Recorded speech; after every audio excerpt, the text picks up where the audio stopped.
Sabi nila, kapag ipinanganak daw tayong mahirap ay hindi natin kasalanan. Ngunit pag namatay tayong mahirap ay mayroon na tayong kakulangan.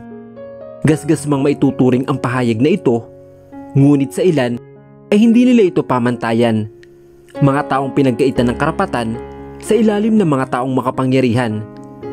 Posible kaya magkaroon ng pag-iibigan sa dalawang taong langit lupa ang pag-itan o ito magdadala sa kanila sa tiyak na kapahamakan? Paano ka makakatakas sa isang kasunduan kung buhay mo ang nakasalalay? Magandang araw mga kaibigan. Samahan niyo po akong muli para sa isang kwentong pag-ibig na aking ibabahagi sa inyo na tiyak na kapupulutan ng aral at magpapaantig sa inyong mga puso. Pero kung bago ka pa lamang ay pakilike po ng ating video. Pakiclick ng subscribe button, gayon din ang bell icon para lagi kang updated sa mga susunod ko pang upload.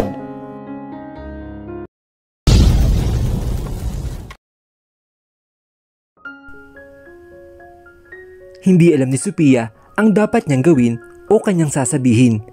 Hindi niya alam kung paano kikilos o gagalaw kung ang dalawang taong pinagkakautangan niya ay nasa tabi lang niya.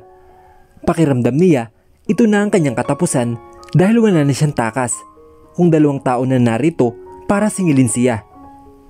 Sino ka naman, iho? Magkakilala ba tayo? Tanong ng matanda kay Rafael habang pinagmamasdan ang kabuuan nito. Kung wala ka namang kinalaman dito ay umalis ka na at huwag kang makialam pa. Hayaan mo kaming dalawa ng babaeng ito ang mag-usap. Isang tipid ng ngiti ang gumuhit sa mukha ni Rafael sabay tingin kay Sophia na kanina pang nakatungo at nag-iisip ng paraan para matapos kaagad ang usapang ito. Paano ako aalis kung nakita kong hinaharas mo ang babaeng ito? Tanong ni Rafael. Saka dinaanan ng tingin ang kasama ng matanda na nasa likod nito at may hawak na baril.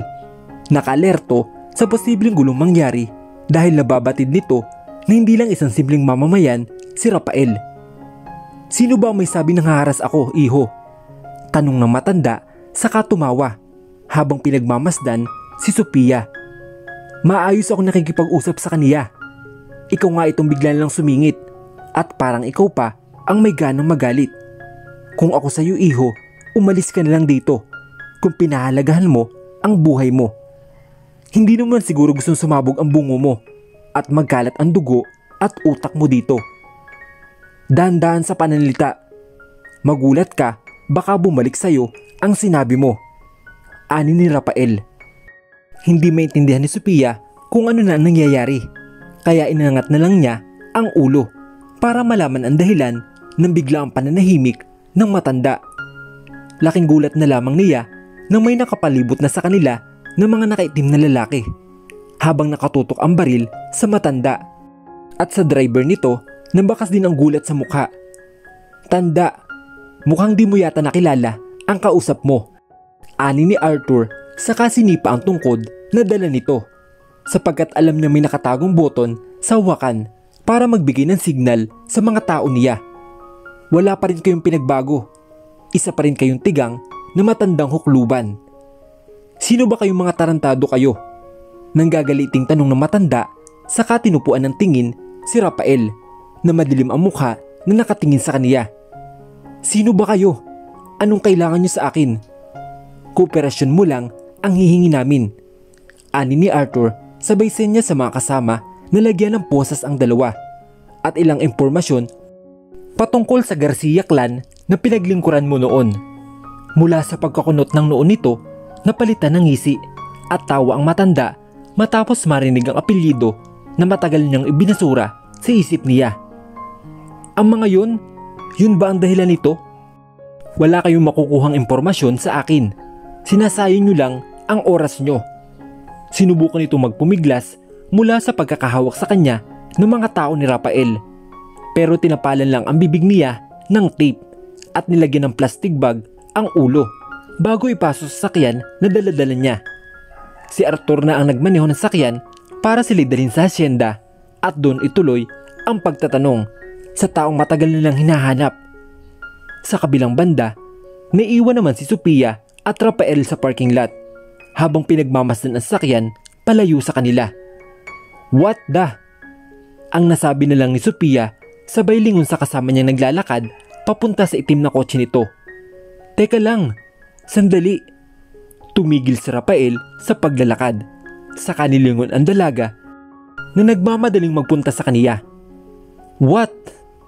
Anong what? Ano yun? Anong balak niyong gawin sa matanda? Tanong niya at hindi may tago sa mukha ang kaba nito. Bakit parang concerned ka pa kung anong nangyari sa kanya? Nagsalubong ang kilay ni Rafael dahil taluwas ito sa inaasahan niyang reaksyon ng dalaga. Hindi pa ba pabor sa'yo ang ginawa ko? Ha? Teka, bakit nadamay ako? Takang tanong niya sabay turo sa sarili. Okay, wait. Pwede bang pakilinaw sa akin ang nangyayari ngayon? Piling ko kasi hindi lang naman ito tungkol sa pangharas at paniningil sa ginawa niya sa akin. Hindi umimik si Rafael. Nanatili ang mga mata niya sa mukha ng dalaga na nag-aabang ng sagot niya. Ano? Bakit di ka makasagot dyan? Kailangan ba? Tanong nito sa kabinaba ang tingin sa balikat ng dalaga. Ano ba ang gusto mong makuha ang sagot?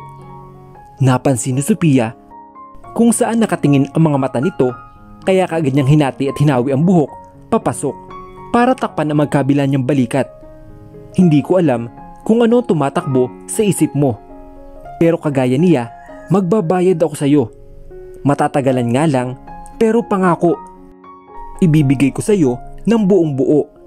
Aniya habang pinilit na inilis ang kaba at takot sa kanyang isip. Wala kang dapat bayaran, sagot ni Rafael na ikinakunot ng kanyang noo. Wala ka namang perang hiniram sa akin. Natigilan si Sophia sa kanyang narinig. Anong ibig mong sabihin? Mumisi si Rafael. Kung tutuusin, ako pa nga ang nagbigay ng pera sa'yo. Bakit hindi yun ang ginamit mo para bayaran ang halaga ng sinisingil niya sa'yo? Teka. Ikaw yung... Umawang ang bibig niya sa sinabi ni Rafael. Seryoso ba? Anong trip mo? Bakit mo ako binigyan ng ganung kalaking pera? Hindi ba sinabi sa'yo ng manager mo? At sa tingin mo, maniniwala ako doon? Tanong pabalik ni Sophia. Tapatin mo nga ako. Ano bang pinaplano mo? Hindi ako tanga para paniwalaan yung sinabi mong natuwa ka lang sa akin. Kaya binigyan mo ako ng ganung kalaking pera. Sa pagkakataong ito, iniharap ni Rafael ang buong katawan niya sa dalaga. Dahil may kung ano sa sinabi nito ang mas nagpa-interes sa kaniya. Gusto mo talaga malaman ang dahilan? Iyong totoong dahilan. Paglilinaw niya. Okay, sure. Anito habang sinisimulang tunawin ni Sophia gamit ang mga mata niya. Ngumisi siya bago ilabas sa bibig ang katotohanan. I want to have sex with you. Ganun lang kasimple. Ano ba naman? Huwag kang madaya, Adriel. Nagtatago ka ng baraha. Ani ni Arvin sabay bagsak ng baraha niya. Kaya pala sunod-sunod na nananalo ang kumag. Ayusin mo pre. Isang malakas na halakhak ang pinawala ni Adriel matapos mabuking ang pinakatatago niyang sikreto kapag dating sa paglalaro ng baraha. Sira, hindi ka lang marunong dumiskarte. Anito, saka inilabas na isa pang baraha na itinago niya sa kanyang kulot na buhok. Napakalaki talaga ang naitutulong sa akin ito. Ultimo mga babae nyo, kaya kong itago dito. Wala to sa bulsa ng pusang robot at sa bag ng batang gala. Ang dami mong dada. Sabihin mo, madaya ka lang. Ani ni Arvin na nagsimula na magbalasa ng baraha. Nilingon niya si Arthur na nakatayo lang sa gilid at pinapanood ang ginagawa nila. Tinanungan niya ito. Tingnan mo tong isa. Mas problemado pa yata sa boss natin. Ako na naman ang napansin nyo. Itinaas ni Arthur ang kanyang gitnang daliri para ibigay sa mga kasama niya. Umayos kayo. Maabutan kayo ni bossing na nagsusugal ay mayayari tayo. Hindi yan. Wala namang magsusumbong eh. Last game na naman to. Tapos wala na. Di rin naman makausap ng matino yung matandang hukluban at ang alalay niya. Ani Arvin habang pinamimigi ang baraha sa mga kalaro niya. Hintayin na lang natin si boss. Natigil ang lahat nang biglang bumukas ang pinto at niluwa nito si Rafael. Ang una nila agad napansin ay ang sugat sa labi nito na mukhang galing sa isang malakas na suntok, dahilan kaya ito pumutok. "Boss, nandyan na pala kayo." Pagbati ni Adriel at ng iba na tong tao, saka pa simpleng tinakpan ang mesa na puno ng pera at baraha. "Napano labi nyo, bossing? Mukhang mabangis na insekto ang humalik ah." Napatiimbagang si Rafael at muling dinampi ang hinlalaki sa kanyang putok na labi. Biglang bumalik sa kanyang isip ang pagdapo ng kamao ni Sophia sa mukha niya at hindi mapigilan ang sarili na matawa. Nagkatinginan ang mga tao niya dahil sa pagtataka. Walang ideya kung bakit ito natatawa, gayong putok ang labi nito na malayong malayo sa reaksyong inaasahan nila. Tumikim si Arthur. Boss, yung dalawa nating bisita. Hinihintay ka na kanina pa." Doon natahuan si Rafael at mabilis na inalis ang ngisi sa labi niya. Tumikim siya at binaling ang atensyon sa kanilang bisita na nakaupo at nakatali sa isang silya. Naglakad siya palapit sa mga ito at kinuha ang isang baso na may lamang alak para ibuhos sa mukha ng dalawa, dahilan kaya ito'y nagising. Tinanggal na rin ni Arthur ang tape sa bibig ng mga ito kahit walang kasiguraduhan na ito'y kanilang mapapakinabangan. "Wala akong balak dungisin ang kamay ko ngayon." Panimula ni Rafael sabay hila ng isang silya sa gawi niya. "Maliban kung iyon ang hihilingin yung gawin ko, hindi ko iyon tatanggihan." "Para saan ba ang lahat ng ito? Ano bang silbi ng ginawa ninyo kung matagal ng patay ang namumuno dito?" Tanong ng matanda sa kaniya. "Nasa impyerno na ang mga Garcia at wala na kayong mababago doon kahit na anong gawin nyo. Diyan kayo nagkakamali." Naupo si Rafael sa silyang hinila niya habang hindi inaalis ang tingin sa matandang naging miyembro din noon ng grupong kinabibilangan nila. "Hindi pa patay lahat ng Garcia dahil narito pa ako sa harapan mo. Buhay na buhay." Bakas ang gulat sa mukha ng matanda nang marinig ang sinabi ni Rafael. Hindi agad siya nakapagsalita nang unti-unting mapagtanto ang ibig nitong sabihin. Sa tindig at sa pananalita ng lalaki sa harap niya, ngayon alam na niya kung sino ito. Sapagkat ganito rin dati ang boss niya, Rafael Garcia, ang anak ng dati niyang pinaglilingkuran sa Garcia clan na sa pagkakaalam niya matagal nang nabuwag. Ano kaya ang dahilan ni Rafael at tila binubuhay niya ang dating samahan na pinamumunuan ng namayapang ama? Bakit niya hinahanap isa-isa ang mga dating naging miyembro ng nasabing samahan? "Ha? Sinabi niya yun?" Hindi makapaniwalang tanong ni Michelle kay Sophia matapos nung ikwento ang naging pagharap nila ng lalaking nagbigay ng malaking halaga kapalit ang puro niya. "Baka naman binibiro ka lang niya. Sinuntok mo naman agad? Hindi magandang biro iyon para sa akin." Aniya habang tinatanggal ang makeup sa kanyang mukha. "Tama nga, ang hinala ko sa pera na yon ay galing sa masamang tao. Mabuti na lang at di ko talaga siya ginalaw, kundi mapapasubo ako nito. Anong akala niya? Papayag ako sa proposal niya? Asa pa siya." "Gwapo ba?" tanong ni Michelle na nagpatigil sa kanya. "Oo, gwapo. Pero gwapo naman pala eh. Patulan mo na. Sayang ang jeans." Ani ni Michelle sabay hampas sa balikat ni Sophia. "Hindi ba't isang gabi lang naman ang hinihingi niya sa'yo? One night stand. Tapos nag-offer ka mo siya ng pera kapalit ng isang gabi mo? Ganun na nga. Pero di ko na siya pinakinggan sa sunod niyang sasabihin. Dahil matapos ko siyang suntukin ay nilayasan ko na siya." Taas noong wika niya. "Napakasira ulo ng lalaking yon. Ang dami-daming babae dito sa club. Ako pa napagtripan na lookin ng one night stand. Baka kasi type ka." At sa ganung paraan niya idinadaan ang love confession niya. Sinong tangang papayag sa ganung alok? So tanga na ba ako? Nakangusong wika ni Michelle. "I mean, di na bago sa akin yung mga ganyang proposal. Karamihan sa customer dito, ganyan ang alok sa mga stripper gaya natin.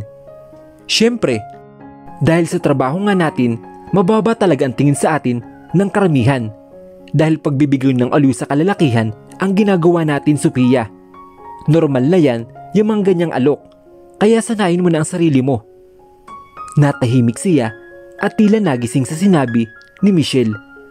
Nawala sa isip niya na iba na nga pala ang mundong kanyang ginagalawan, kaya kahit anong pandidiri niya, hindi nito mababago ang katotohanan na isa siyang kalapating mababa ang lipad. Kung ganoon, dapat ba tanggapin ko yung proposal niya? Tanong niya. Isang tipid ng ngiti lang ang sinagot ni Michelle. Saka siya tinapik sa balikat bago ito lumabas ng silid nila. Napabugan na lang siya sa hangin at napatitig sa sarili sa salamin. Hindi ito ang unang pagkakataon na may nag-alok sa kanya ng ganong klaseng kasunduan. Pero hanggang ngayon, di niya pa rin alam ang dapat na gawin. Para sa kanya, isa itong kalokohan at kaibangan. Subalit, kung ito ang magliligtas sa kanya mula sa pagkakabaon sa lupa, dapat bang tanggapin ang tulong mula sa isang estranghero na puri niya ang kapalit?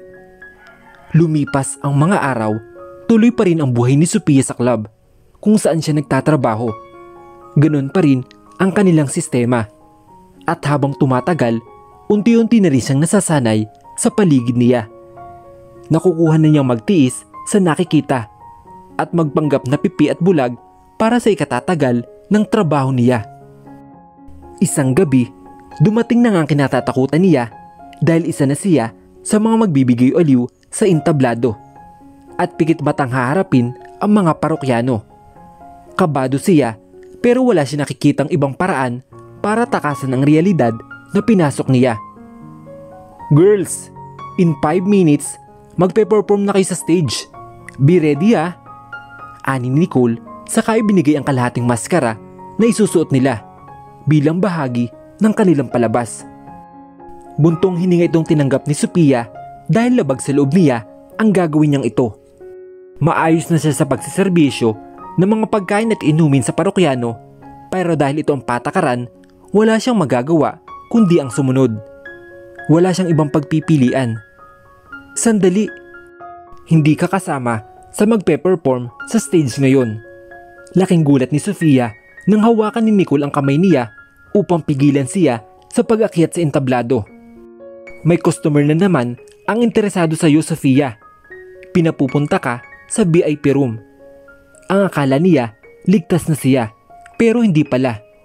Iyong kaba niya, mas nadagdagan lang dahil sa narinig kay Nicole. Ngayon na? Tanong niya. Oo, ngayon na. Huwag kang mag-alala. Mabait yung nag-request sa'yo. Ang daming ang pinadalang foods and drinks kanina bago kanya ipinatawag. Anito, pero hindi na nabawasan ang kanyang kaba. Bagsak ang balikat niyang sumama kay Nicole. Patungo sa VIP room kung saan may naghihintay na parokyano sa pagdating niya. Relax ka lang ha. Enjoyin mo lang ang gabi na to.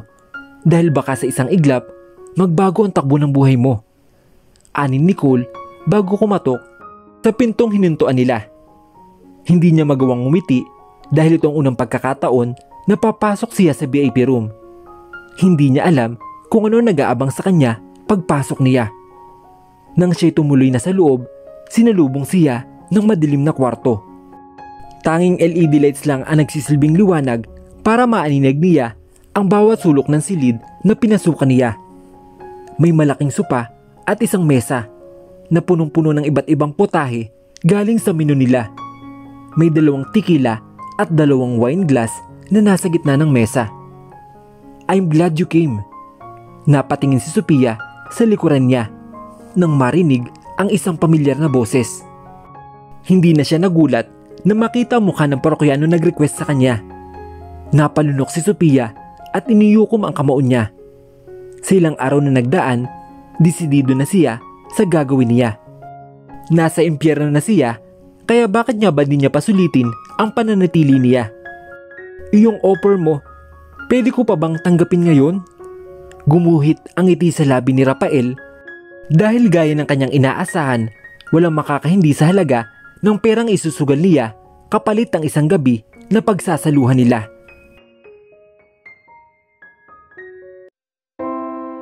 Ano ang kahinatan ng buhay ni Sophia, gayon tinanggap na niya ang offer sa kanya ng binata. May mabuo kayang pagmamahal sa kanilang dalawa matapos ang gabing pagsasaluhan nila? Ano ang naghihintay na kapalaran sa buhay ni Sophia? Sabay-sabay po nating tunghayan sa susunod na kabanata ng ating kwento. Hanggang sa muli mga kaibigan. Paalam!